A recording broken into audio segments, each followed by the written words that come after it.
Hey guys, it's Britt. So I came across this video on Katie Sorensen that I wanted to share with you. I thought that it brought some interesting newer topics to this story. So if you're interested, please keep watching.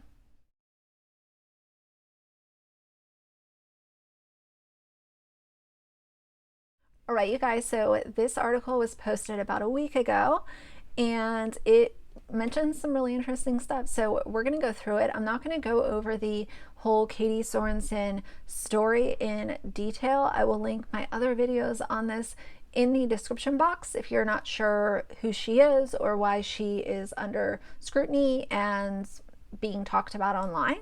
So just to give you a quick summary, not in detail, she faked a kidnapping and basically blamed a Latino couple, and she is being held responsible, which is great. So we're gonna go over this article, but like I said, if you want to know in more detail, please watch the videos in my description box. And I'll also link this article down there as well in case you want to read it in its entirety. So let's go through this. It says, Bay Area mom influencer Katie Sorensen didn't just open herself up to criminal charges in December. She also flung open the door onto a billion-dollar industry and some of the ways it shapes the way we view women and consume media in 2021. Sorensen's case is addressed in a recent episode of a new podcast, Under the Influence, which more generally explores the mom influencer industry. Podcast host Joe Piazza, a journalist, author, and former Bay Area resident, said in an interview that we don't know whether Sorensen truly believed that her children were threatened or why she chose to share her fears online. What is known is following Sorensen's initial post, the number of followers to her Instagram account jumped overnight from fewer than 6,000 to more than 80,000, which elevated her from a micro nano influencer to the realm of pretty powerful mom influencer, Piazza said. Links to Sorensen's videos flew across mom Facebook groups, gained millions of views around the country, and even raced through the dark corners of conspiracy theory threads. In our clickbaity society, people want to devour and be enraged. Sorensen's reasons for creating the post remain unclear, but she is far from the only influencer to encounter trouble and controversy. Piazza reported on a number of issues while working on her podcast, even as the burgeoning influencer industry made up of models, comedians, makeup vloggers, and reality TV superstars like the Kardashians is transforming commerce and communications in America. The parenting segment is mostly made up of regular moms who are supporting their families or building small fortunes by posting engaging photos, videos, and relatable stories about their children and their families. The more likes and followers they get, the more brands pay them to tag them in their posts, Piazza said. For a mom influencer, attention is her bread and butter. Women with 500,000 followers or more can earn $5,000 for a single Instagram post. They're running small media companies. For some influencers, the constant drive for attention can be problematic. With Sorensen, Piazza said she could imagine that professional habit prompted her to reach for her phone and post something before thinking through the ramifications. And that's this whole idea of broadcast everything, film everything. You know, everything has to be documented. Let me tell you guys, it's not this line of, privacy and protecting certain things. A lot of them, not just mom influencers, but influencers and YouTubers in general, that is their first reaction. How can I make content out of this? Not everything that happens in life is going to be for content. You have to be able to draw that line in the sand to say, I'm okay with sharing this. I don't need to share this. But once you see those, dollar bills rolling in, that's the problem, is a lot of the integrity just slowly diminishes away until you have the famous, people like Micah Soffer, It's Our Life, all of these problematic people. When you become a mom influencer, your whole life becomes content and you can become addicted to it, just like picking up your phone and blurting out whatever comes out of your mouth. There is no line for you. Exactly. Piazza also reports on another digital age phenomenon that's becoming increasingly recognized in academic circles: Munchausen syndrome by internet. Piazza described it as a variation on the disorder that causes moms to purposefully make their children sick or people to feign personal tragedies. The new influencer industry, with its seemingly rough and lawless wild west nature, also poses other risks, Piazza found. She interviewed women driven to despair because they became targets of vicious comments directed at them and sometimes their children.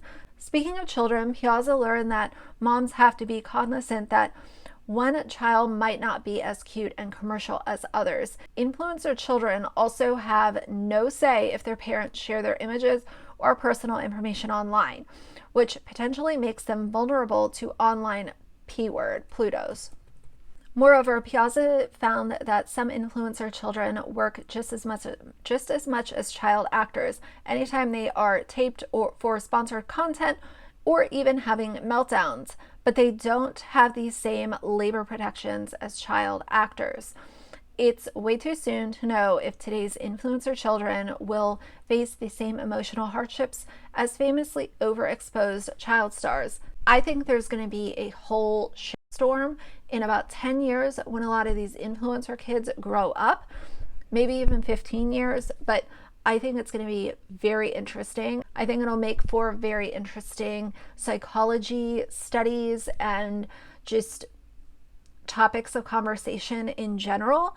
I cannot wait for all of these kids to start making videos and telling the world about their parents and how money hungry and not caring about privacy and all of the problems that come along with putting your kids online.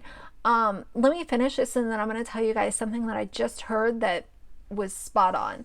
Even though Sorensen has taken her account private, she still has 71,000 followers. But if convicted of the charges, she faces up to a year in county jail and may be learning another hard lesson of the internet.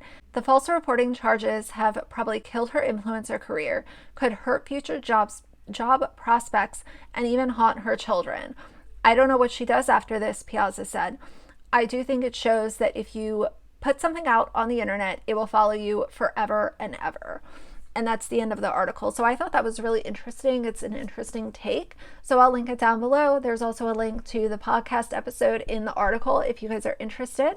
I'm going to check out her podcast because I'm interested to see what else she discusses. I recently told you guys to go follow a YouTuber by the name of Lacey. She is the vintage girl next door and she lives a vintage lifestyle and I love her content. I was watching an older Q&A from a few months ago that she did, and she's a mom and people asked, why don't we ever see your son? Where's your son? And she hit the nail on the head and she said, I've offered him to do videos with me and he's not interested and that's up to him. And I don't understand why it is so hard for any influencer to just allow their kids to decide. Give them time until they can understand what YouTube is. Just keep them offline. I don't get this. It's so easy to keep the screen time or whatever, minimal. Kids don't need to be filmed every day of their life. And if they are, then keep the shit private. Keep it for the family archive. Share it with friends and family. It doesn't need to be online forever.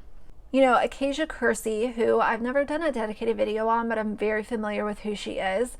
She just used her child on a sponsored post for Adam and Eve. And, Adam and Eve sells toys, adult toys, and I'm all good with that. But why is your kid even part of an ad like that? I think it's disgusting.